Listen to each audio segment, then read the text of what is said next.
Welcome to Shaping Your Success, brought to you by the Law Society of Scotland CPD team and Hay Legal. We are delighted to be joined by Kenneth Feinberg. Ken is an American attorney specialising in mediation and alternate dispute resolution. Ken, as many of you will know, acted as the special master to the United States government's 9/11 Victim Compensation Fund. He also acted as administrator for the BP Deepwater Disaster Victim Compensation Fund and the Boston Marathon Bombing Fund. And those are just some examples of his career in mediation and ADR. Many of you will also be aware of the film that was made in relation to the 9/11 Compensation Fund work, and that covers Ken's role at the centre of that. So Ken, I wanted to ask you, go straight to the 9/11 Compensation Fund and ask you, what impact did being at the centre of that have on you? Oh my goodness, the 9/11 Fund was for 33 months, very debilitating. You don't sleep, you're trying to meet thousands of victims who either died on that terrible day or lost loved ones. Every one of them was entitled voluntarily, if they wanted, to come and see me. And it had a tremendous emotional impact on me and on those who were working with me. We managed to distribute over 33 months taxpayer money totaling a little over $7 billion. The program, I think the statistics demonstrate, was a success, but it took a heavy price on me, on my colleagues. And you've often talked, Ken, about what you learned, and indeed it's very clear through the film, the journey that you went on personally, and you talk a lot about empathy. And I just wondered how that unfolded for you personally. Well, that's correct. At the beginning of the fund, I acted as judge and jury in providing compensation to all eligible victims of the 9/11 attacks. But it became very clear to me, shortly after we began processing individual claims, that the primary requirement for administering the fund was empathy. It was relatively straightforward to calculate dollars. What would the victim have earned over a work life? What about pain and suffering, emotional distress? The real debilitating part of it was when individual claimants came to see me privately, venting about life's unfairness, attacking the federal government for letting it happen. I tell people all the time that my law degree was of marginal utility in designing and administering the program. I would have been better off with a degree in divinity or in psychiatry, because you were dealing with very, very emotional, distraught, angry people. And you had to brace yourself for what you heard during the day. And in Scotland, Ken, there's quite a focus at the moment within the law on adopting a trauma-informed approach. So whether that's dealing with vulnerable adults, children within the family law system, the criminal justice system, how do you think your approach to dealing with traumatized survivors has evolved, having had that experience? My colleague Camille Byros and I have distributed probably $750 million to thousands of victims of church sexual abuse. What we found very striking, we invited any victim to voluntarily, if they wanted, they could come and visit with us privately. Those victims who came to see us received a tremendous uplift in having a neutral, dispassionate third party, not the church, validate their claim, agree with them that they were harmed, sometimes a harm that was life-altering. And it really wasn't so much the money that we provided each claim. It was the opportunity for a claimant to have somebody listen, acknowledge the harm, commiserate with the suffering. That process of a hearing, coupled with a check, proved to be extremely helpful. And without the empathy of a neutral saying to the victim, we get it. We know you were harmed. We can't begin to believe what you've been through. Made a tremendous difference in the credibility and the success of the programs that we administered around the nation, around the United States. So that ability to listen and to empathize, I can imagine that has those two core skills have developed hugely in your career. When you're listening to these stories, what sort of support network have you created for yourself over the years? Well, it's not through some sort of formal support network. It's rather, I'm surrounded by a loving family. I'm surrounded by vocations or alternative use of my time, classical music, visiting concerts, going to the opera.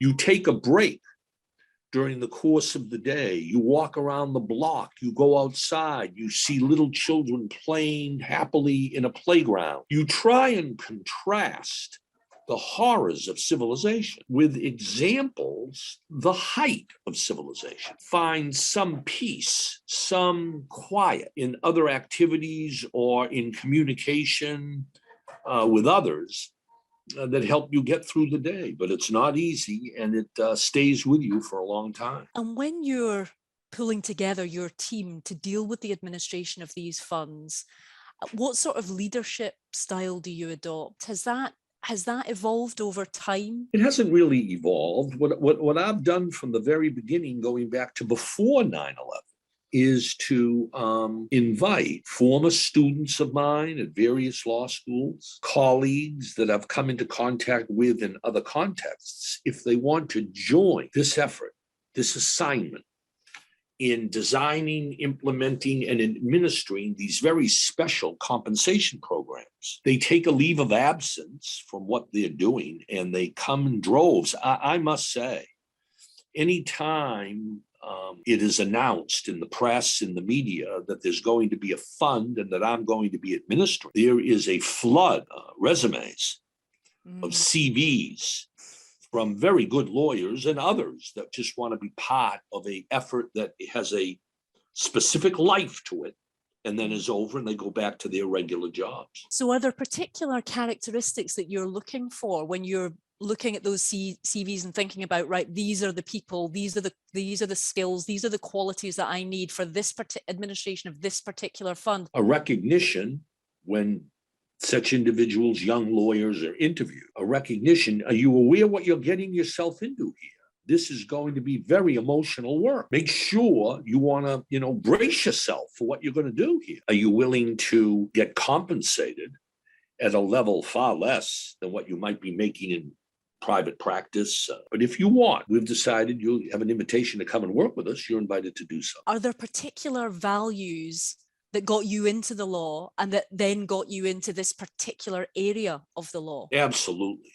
I grew up in Brockton, Massachusetts. I was a teenager when the White House was occupied by President John F. Kennedy. And I remember as a teenager, had a tremendous influence on me, President Kennedy. He said, serving the public interest is a noble undertaking. Government is not a dirty word. And I'll always remember him saying, every individual can make a difference.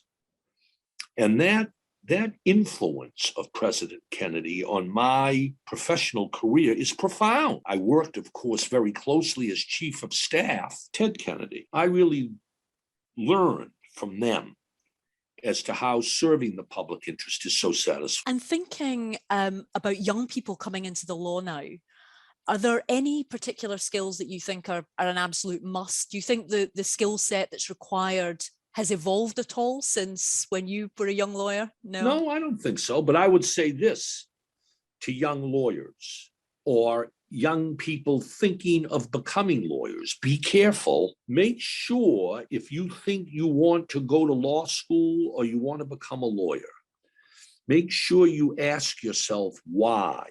Why do you want to become a lawyer? I urge young people not to go to law school if they're not sure what they want to do with their professional lives. The law is a jealous mistress. If you're going to get into this field make sure you really want to be a lawyer.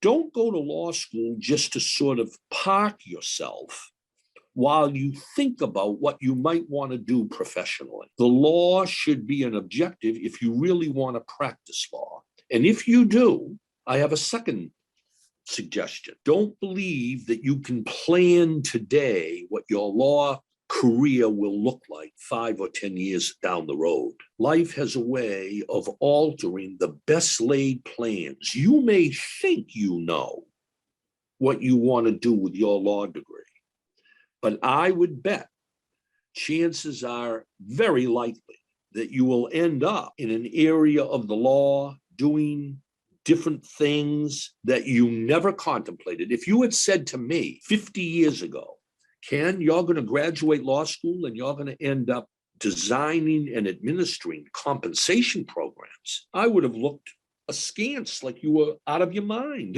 When I went to law school, there were no mediation programs. There was no alternative dispute resolution. I've become much more fatalistic about how life throws everybody curveballs, and you better be careful about mapping what you plan to do with your law degree over the next 20 years. And how far ahead do you plan then, Ken, with all that experience in mind? I plan ahead about 2 weeks.